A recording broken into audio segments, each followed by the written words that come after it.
Today's edition of Fine Print, we begin our bulletin with Ethiopia. The long-rising tensions exploded into a military confrontation which resulted in a humanitarian crisis. A crisis with daily reports of ethnic killings and widespread rape. In the latest, the Ethiopian government has confirmed that scores of women have been raped in Ethiopia's northerly Tigray region. On Thursday, the Ethiopian Women's Minister, Filsan Abdullahi, has confirmed the rapes and tweeted that we have received the report back from our task force team on the ground in the Tigray region. They have unfortunately established rape has taken place conclusively and without a doubt. This is the first comment coming from Prime Minister Abiy Ahmed's government confirming the sexual abuse.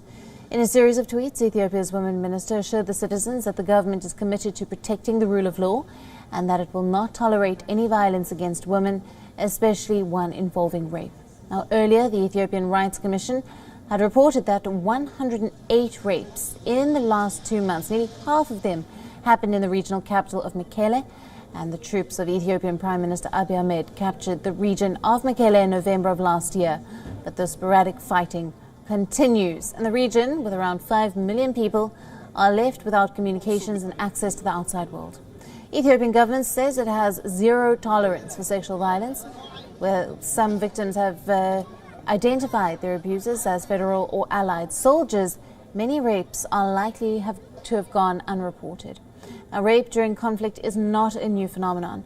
After 500,000 women and children were raped, sexually mutilated or murdered during the Rwanda genocide in 1994.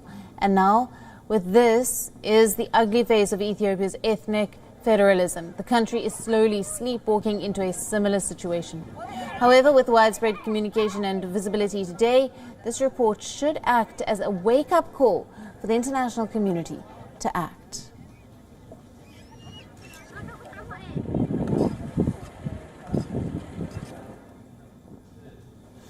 For more on this, WION correspondent Coletta Wanjohi is joining us live from Addis Ababa. Thanks for being with us. Now, this is the first comment confirming from Prime Minister Abiy Ahmed's government confirming the sexual abuse. Take us through the details.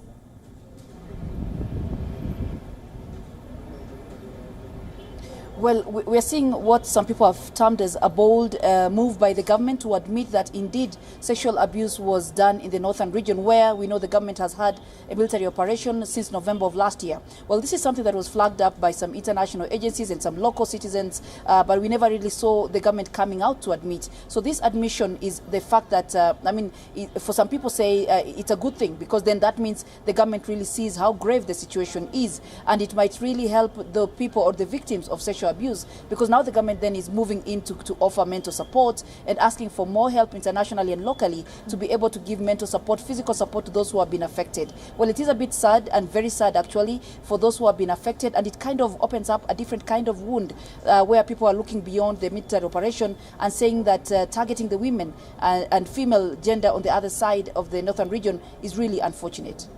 Absolutely. Now, will this be, in your view, a wake-up call for the international community to act on behalf of these women on these atrocities?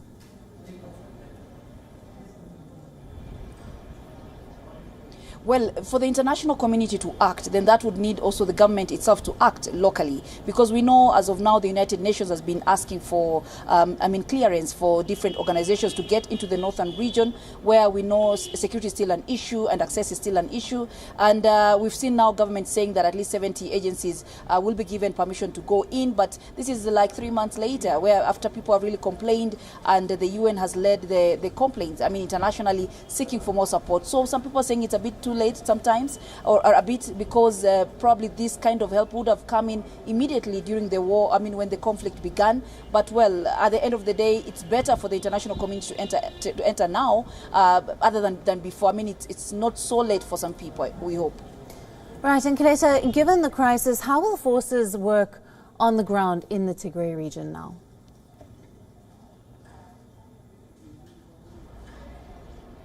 Well, if we gauge from what's happening right now, for example, media, where we stand right now, we've not been given access into the northern region. So that tells us that probably it's not yet so easy for people to access. And also we've seen the United Nations urging the government, seeking for more access for some of these agencies that are giving important or basic needs to the residents there, food, medical help and all that. So access remains an issue. The government is probably suggesting that probably the government doesn't have full control of the whole region, but also giving us an impression that probably there's still some fighting going on this time on the ground, where we know the government is still seeking some people who are members of the leadership in the region there that were targeted. And so because of that, security is not yet really like 100%, we would say, and the government is really striving to reconstruct the area. And also we know that there are more than 60,000 people who have fled to Sudan who have not been able to come back home, and that suggests also that things back home in the northern region are still not really, what we would call normal.